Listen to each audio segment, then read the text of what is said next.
अस्सलामुअलैकुम। दुआन हकीम अब्दुर्रहमान में खुशामदीद कहते हैं। आज मैं आपको इस चीज़ के बारे में बताऊंगा जिन लोगों के गर्दन काली होना शुरू हो जाती है, ये काला निशान पड़ जाता है और साफ़ नहीं होती, और जिनके शोल्डर के नीचे जो होती हैं वो काले होना शुरू हो जाती हैं, या कोहनियाँ काली हो जाती हैं, या हाथ की जो होती हैं। तो ये जो है वो उन लोगों के लिए है, और 100% तौर पर अगर इसे आप इस्तेमाल करते हैं तो आपको वाइटनेस मिलेगी। आपका जो कालापन है वो सारा का सारा ख़त्म हो जाएगा। तो ये जो चीज़ें होती हैं ये बहुत ही अहम होती हैं, क्योंकि कुछ इससे अगर जिस्म के काले हो जाएं तो बड़ी मुश्किल के साथ वो वाइट होते हैं। तो ये अगर आप ये तरीका इस्तेमाल करेंगे तो वो फ़ौरन वाइट करना शुरू कर देगी।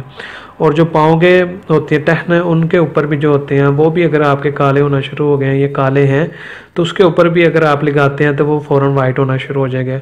यानी कि जिस्म के किसी भी हिस्से को अगर आप वाइट करना चाहते हैं जो काला हो चुका है आपका, तो उसके लिए ये जो मैं आपको बताऊंगा दोनों चीज़ें अगर आप मिक्स करके इस्तेमाल करेंगे तो वो फ़ौरन आपका वाइट करना शुरू कर देंगे।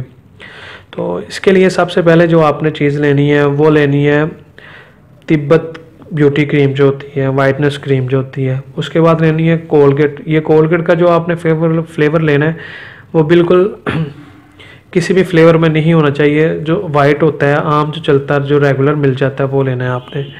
इन दोनों चीज़ों को आपने मिक्स कर लेना है, हम वज़न लेके ना एक मिकदार के अंदर।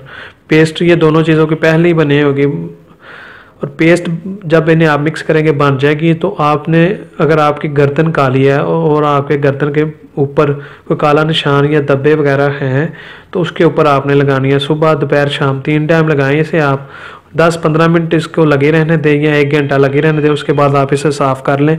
इसका मसाज भी कर सकते हैं, वैसे ऊपर भी लगी रहने दे सकते हैं। ये दोनों तरीक़ों के साथ आपकी जो होगा वो गर्दन को साफ़ 100% कर देगी। क्योंकि कुछ लोगों के वाइटिंग क्रीम इस्तेमाल कर करके उनका चेहरा तो वाइट हो जाता है, लेकिन कान जो और जो गर्दन होती है वो वैसे की वैसे ब्लैक रह जाती है। तो उन लोगों के लिए जो अपनी गर्दन को भी वाइट करना चाहते हैं, उसके लिए इसी तरीके के साथ उसे आप इस्तेमाल करें तो आपकी जो गर्दन होगी वो वाइट होना शुरू हो जाएगी। उसके बाद जो आपके शोल्डर के नीचे काले निशान पड़ जाते हैं शेप के जो होते हैं, उसके ऊपर भी अगर आप इन दोनों को मिक्स करके लगाएंगे, 1 हफ्ता अगर मुसलसल लगाते हैं तो आपके ये भी वाइट होना शुरू हो जाएंगे। उसके बाद जो टहनियाँ होती हैं उसके ऊपर भी अगर आप इसे लगाते हैं तो वो भी आपकी वाइट होनी शुरू, जो बाजू की होती हैं, और पाँव के ऊपर भी इसे लगा सकते हैं। और इसके अलावा अगर आपके जिस्म के किसी भी हिस्से पर कोई भी काले धब्बे या निशान वगैरह हैं तो इसे आप 1 हफ्ते से या 10 दिन आप इसे मुसलसल इस्तेमाल करें। तो इसके मुसलसल इस्तेमाल करने से आपको वो ख़त्म हो जाएंगे। निशान जो हो गए हो आपके काले धब्बे होंगे वो सारे के सारे ख़त्म हो जाएंगे। ज़्यादा जो होते हैं आजकल वो गर्दन के और जो शोल्डर के नीचे होते हैं वो ज़्यादा होती हैं, तो उनके लिए आप इसे मुसलसल इस्तेमाल करें तो वाइटनेस आ जाएगी। और ये जो चीज़ें नुस्खे या टिप्स होती हैं इसे आप लाजमी इस्तेमाल करें। इसके इस्तेमाल करने से आपको पूरा फ़ायदा होता है। और मज़ीद अच्छी सी वीडियोज़ देखने के लिए हमारे चैनल को लाइक करें, सब्सक्राइब करें। शुक्रिया। अल्लाह हाफिज़।